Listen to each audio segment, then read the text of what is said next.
Hamza lived alone in a small rented room, not because he chose to, but because life had pushed him into loneliness.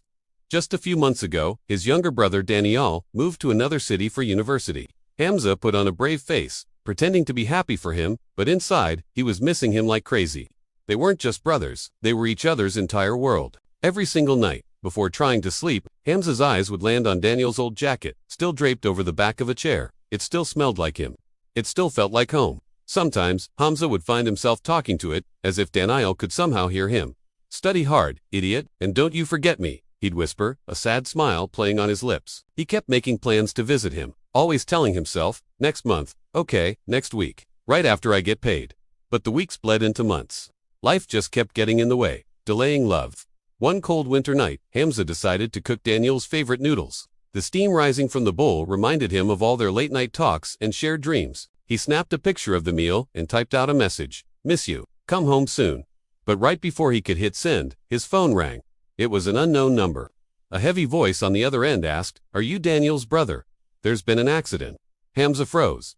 The room started to spin. The floor felt like it had vanished from beneath his feet. He rushed to the hospital, his hands shaking uncontrollably, his heart pounding with a fear he'd never known. When he got there, a doctor stood outside, his face etched with an expression Hamza would never be able to forget. "We tried our best, but he didn't make it." In that moment, the world collapsed. Hamza just stared at the doctor, then at the floor, then down at his own trembling hands. He felt nothing and everything all at once. He felt his soul shatter inside his chest. He somehow made it home that night and saw the jacket, still hanging on the chair sealant, untouched, still waiting. He reached out with shaking fingers and buried his face in it, crying like a child who had lost everything.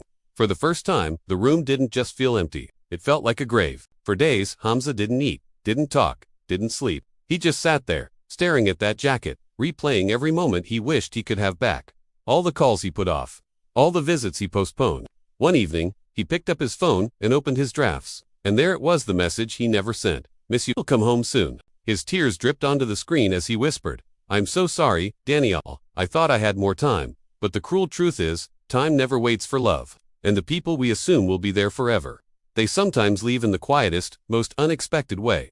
The jacket still hangs on that chair.